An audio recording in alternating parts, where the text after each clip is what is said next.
Every business wants good customer reviews. Every customer wants a good experience. So what happens when both sides click? Or in some cases, when they don't? From Yelp and Entrepreneur Media, this is Behind the Review. Behind the review, dig deeper too. Behind the review, get all the news. Food, flowers, fixing, make business boom. Behind the review, dig deeper too. I'm Emily Washkovic, Yelp's small business expert. Every week, I'll pick one review on Yelp and talk to the entrepreneur and the reviewer about the story and business lessons behind it. Now let's see what's behind this week's review.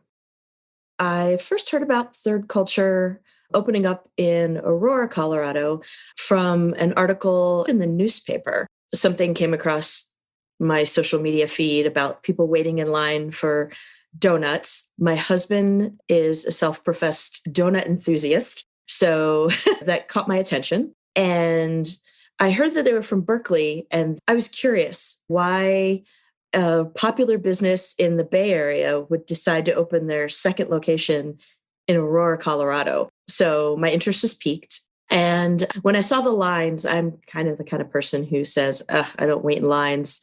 I'll wait a few weeks, see if it's worth it. That's Cherie C, a cross-country Yelper who currently lives in Denver, Colorado. She's telling me about her first experience with Third Culture Bakery after they opened their second location in Aurora, Colorado.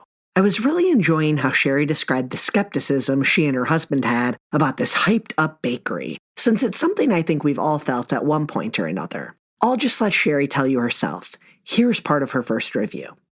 I was excited to try Third Culture, but also skeptical that the hype was manufactured. They had a lot of media attention for their opening, and it's a pretty slick-looking store. But my friend in Berkeley gave it her endorsement, so my husband and I got in line just outside the door and waited. How good could these donuts be? Were we just falling for the latest food fad? Did we really want to pay $3 per donut? Short version, we did pay, and it was worth the money and the wait. We ran into friends who also waited, and together we tried a lot of donuts. With such a long wait, we ordered a bunch to make it worthwhile, thinking we'd take them home. All of us ate everything on site. The mochi muffin? Good. This is what I came to try. But my favorite were the mochi donuts. So freaking delicious. Ube was sweet and crispy and chewy. Black sesame was not very sweet, but in the best way. It, along with the Vietnamese donut, were the favorites of my group. The fruit frostings had intense fruit flavor, not just sugar flavor, noted my group. On its own, I might have really liked the mochi brownie, but next to the donuts, it was just fine. A friend said the roasted matcha latte was rich and tasty. They used sugarcane straws and compostable cups, which is great. They said that you can also bring your own cup if you like, and I'll remember that for next time. Yes, there will be a next time. We're lucky to have this nearby. It's a splurge, but a delicious one. Cherie had high expectations, but her experience during that first visit was incredible. Her review really highlighted the unique and interesting menu items that Third Culture was serving, and also hit on a few other elements of the business that connected Cherie to the brand, such as prioritizing sustainability with sugarcane straws and compostable cups. We're going to dig into all of that and more, but first, I want you to hear some of the backstory of the business. Here's one of the owners, Sam. We met at a baker's brunch, a group of bakers who would kind of meet once a month just to chat, connect, talk about baking, and figure out some common problems. And I had been going to the meetings for 3 months, and he all of a sudden showed up. And I was like, who is this person? And coincidentally, we're all gay in that group. And I was like, oh, another stereotypical cupcake maker who's gay. And so I was eye rolling when I met him, but I thought he was cute. And so I asked him out and we just started chatting about our own bakery. And one thing led to another. We started dating. And for 9 months when we were dating, we were still running our own bakery. And I would bake up until like 1 o'clock in the morning and would try to meet up with him. And he was kind of the same. And at one moment, Wenter, my partner, was just like, hey, we kind of are doing the same things. We're buying the same ingredients. We're renting double spaces. Like, do you ever want to create a bakery together? And I said, absolutely not. I said, no, there's no way I'm going to do that. And it's just because my family had such bad history of combining business and personal together. And so that was my first instinct. And he actually asked me 4 separate times about opening a bakery together. And then I was like, you know what, let's just do it. Let's try it out and figure it out as we go. Such a heartwarming story of how Sam and Wenter went into business together. That was back in April of 2017 that they opened their Berkeley location. Fast forward to present day, they officially tied the knot this past year, and Third Culture now has its second location in Colorado. Wenter and Sam even relocated. They love Colorado so much. I asked Sam about the hype and how they built up such a strong following that allowed them to open in Aurora and have lines out the door from day one. So when we started the bakery, I'm kind of like an old soul. I wasn't even on Instagram. I wasn't on Twitter.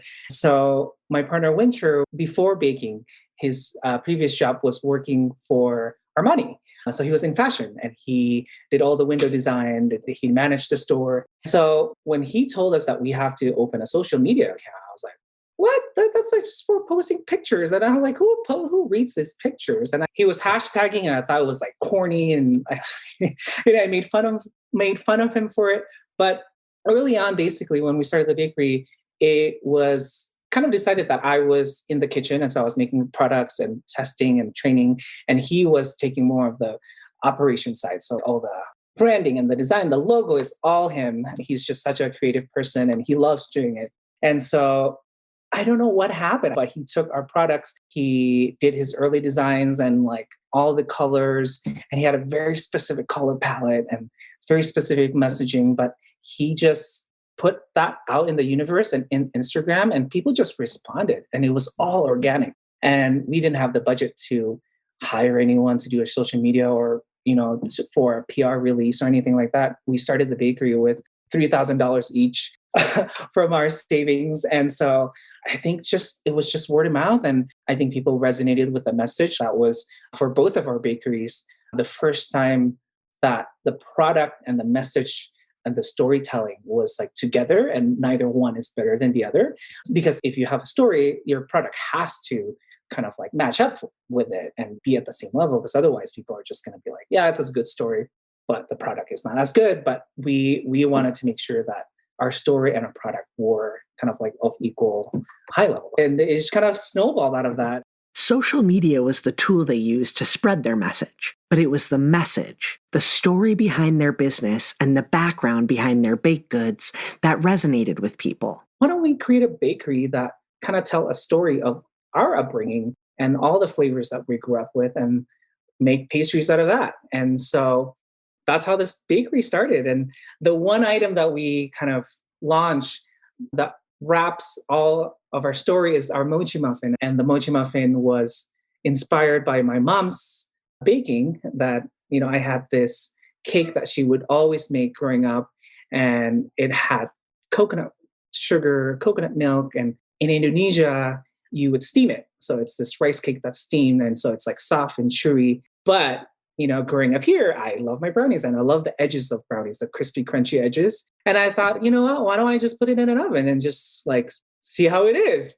And I loved it. And so I took inspiration from that and just leading with all the flavors that I grew up with that my mom used to make for me. And I am still shocked to this day that people resonate with that message and resonate with that flavor.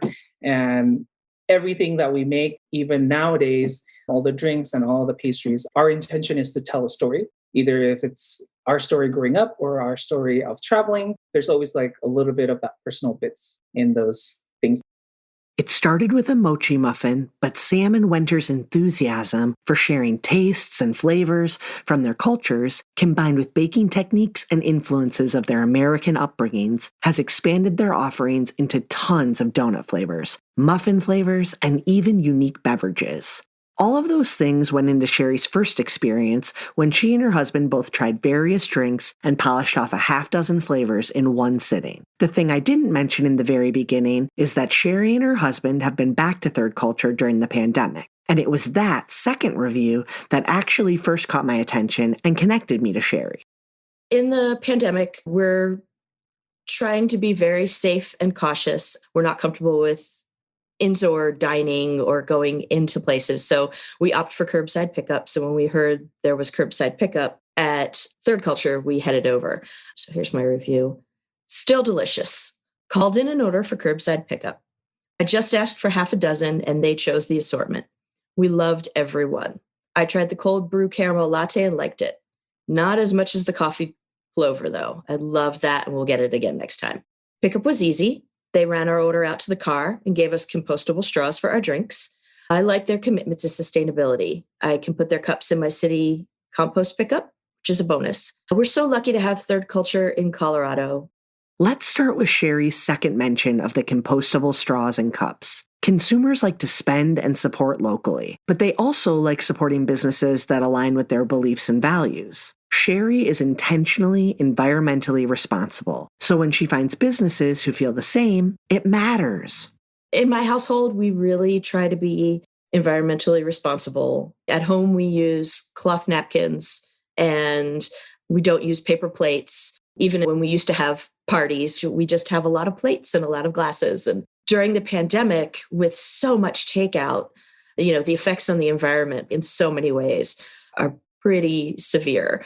And so knowing that Third Culture uses sustainable or compostable products is a deciding factor in where we order curbside pickup.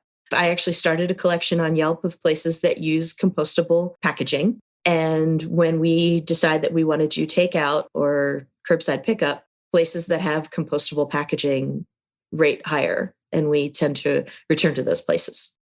That's called values-based spending, and it's not just something people do for sustainability. Sustainability is usually an additional cost for a business to take on, but the impacts you have on the environment, as well as the loyal customers you'll create in those people who are environmentally conscious, is important. You may remember in an earlier episode when one of our reviewers left some feedback in their review about the sustainability of packaging a new juice bar was using. The business owner ended up making a change to their operations and supplies and has seen the impact not only on customer loyalty, but also their own environmental footprint as a business. Let's switch gears and talk about the COVID operations at Third Culture. The first thing that stood out to me was curbside pickup. I know for myself personally, more times than not, a business will say they're offering curbside pickup, but I end up having to go inside and get my order anyway. That was not the case at Third Culture. They ran the order right out to the car, and that's something Cherie found important to mention. It's also worth noting that when Cherie called to place their order over the phone, it was a chef's choice, if you will.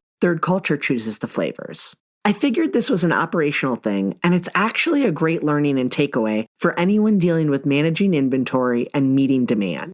At this moment, what we're doing right now is that people can call in, kind of ask us flavors of the day, just because on the weekends we make 12 flavors of donuts and 6 flavors of muffins. And, we have people coming in, they're like, I want all of your passion fruit. We're completely out. And so just to streamline the operation and just make sure people are transparent about what pastries are available and what they're getting into. We tell them that if you're ordering curbside, you can order kind of like bakery selection of the day, just a box of it. We want to make sure that as much as possible that we accommodate them. I really respect and appreciate this approach. Everyone probably doesn't love that they can't pick all their own flavors, but it serves the customer overall by keeping options and variety for everyone. It also simplifies what the Third Culture staff has to deal with. They're not constantly overselling ube, for example, and upsetting customers who think they have one guaranteed. And they can still provide that personalized and customized approach if certain customers ask. Sam also shared some other changes COVID has had on their business. It was so hard in the beginning. I think late February, March, we had to completely close down just for 2 weeks to regroup and think about what is the best, safest way moving forward, just because we've never been in this position before. And so I have to give credit to my partner, Winter, who basically was the one who pivoted the business, because our bakery is, like I said before, a lot of it is the storytelling. And it's about, we want to have the experience of when people walk into our store, they're walking into our living room, and that we treat them as such. And they interact that way. And so the experience is a big part for us. So it was really hard to pivot in the beginning and just trying to figure out shipping, online shipping. And we've never done that before. And how do you even ship muffins across the country? And that was a hard lesson in the beginning. But he had a plan and he wanted to do online shipping, do curbside pickup, and following all the guidelines to still have that person-to-person interaction, whether it's over the phone or over the counter in a very safe way. And so that was something that it didn't come to us immediately, but that we had to take time. Person-to-person interaction. That was the most important. And that message has rung true in many of these episodes. The way people remember your business has so much to do with how your business makes them feel, how your team makes them feel. Sure, at Third Culture, it's all about how everything tastes, but the feeling you get when you go there or do curbside pickup is personal, and that makes a difference. As always, I want to close out with reviews. First, let's hear from Cherie about what makes her review, and particularly what's been calling her to update her reviews like she did with Third Culture. I tend to only review places that I really like, partially because, especially in this day and age, I'm not looking to hurt a local business.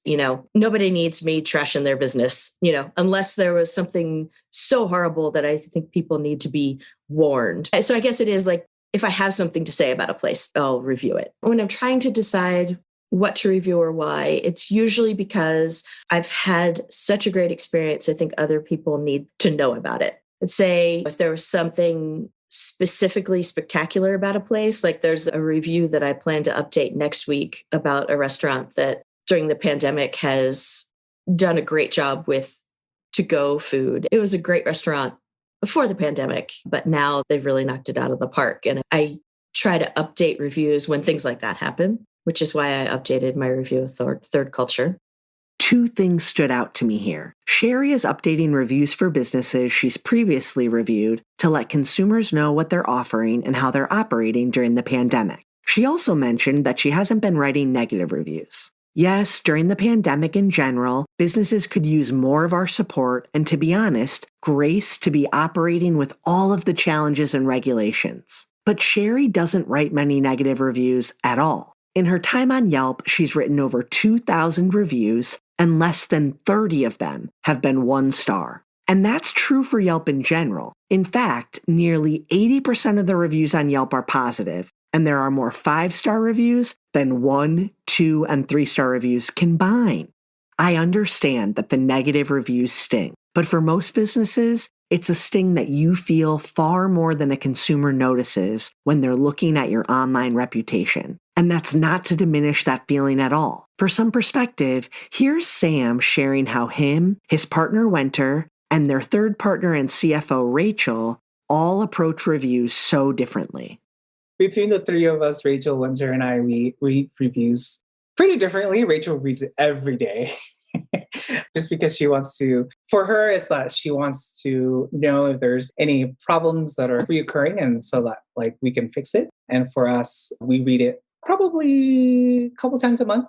And for us, it's hard to draw the line, right? Because we know that there are people who are just genuinely not into the texture or the flavors that we present, which is totally fine. But we also want to make sure that to read the reviews to make sure that it's not any of our side in terms of the service, the safety, or the product itself. If it was something that was one-off and how do we fix that? We try to make sure that things are okay. And especially with us being in Colorado and living here, I think that's very important to monitor and to get feedback on. The other great thing is that I think our staff who work so hard and who connect with our customers a lot, sometimes they do a lot of hard work, but they don't see comments and reviews to see what's going on. But for us, we actually filter all of the praises and all the good stuff about our specific staff. And we would forward that to them and be like, oh my gosh, this person said that you made their day. They were having a bad day and you were so fantastic.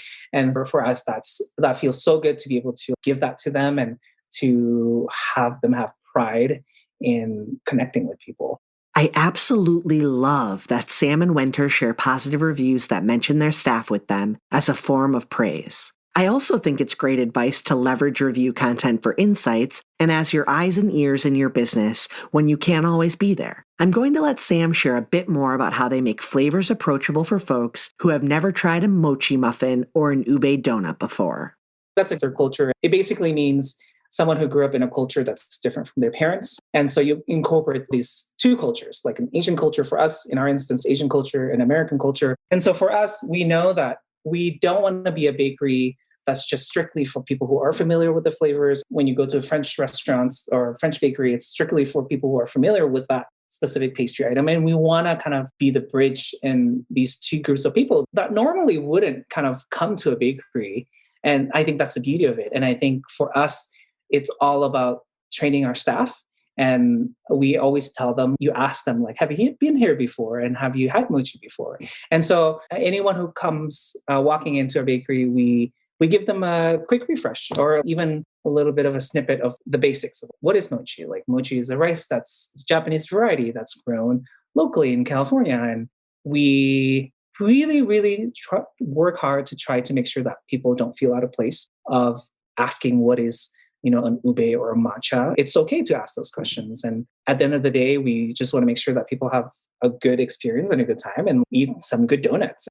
To close out, I want to highlight Sam's perspective on criticism. He mentioned it briefly when he was talking about everyone not always enjoying or appreciating the flavors and textures of their menu items, even if they're made exceptionally and authentically by third culture standards. That was years of hard work on removing ourselves. We do a lot of yoga, so that helps. Just trying to separate yourself from the emotion. But I think it had to do with when we first started the bakery, both of us, any of us who started a business, we have imposter syndrome. And so we were questioning ourselves. We were like, is this good?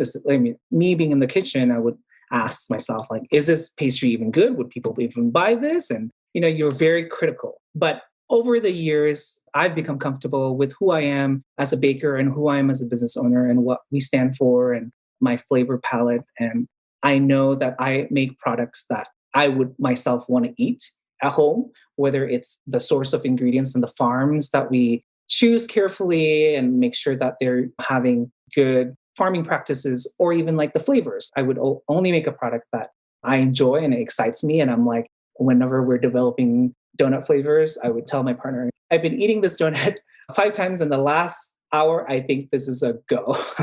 So for me, it took us like 4 or 5 years now to be comfortable and to be certain that what we offer is what we love. And so for us, we read the reviews in that lens, right? And it's a hard step, but it's a good step. And that concludes our episode. I hope you enjoyed it and were able to take a thing or two away to implement in your own life. Whether it's a new idea that you can bring back to your business or a fresh perspective on how to be a positive influence as a consumer, we share these stories to inspire and create more meaningful connections in your local community. Behind the review, dig deep into behind the review. Get all the news, food, flowers, fixing, make business boom. Behind the review, dig deep into. This episode featured conversations with Sam Butarbutar, one of the owners of Third Culture Bakery, and Cherie C, a Denver elite reviewer. To learn more about the episode, check out the episode blog post. And don't forget to subscribe so you get an alert each Thursday when a new episode comes out. To claim your own Yelp business page and start engaging with consumers, visit business.yelp.com. Our theme song is performed by Ali Schwartz and produced by Robbie G of Messerol Sound. The show was produced and edited by Entrepreneur Media.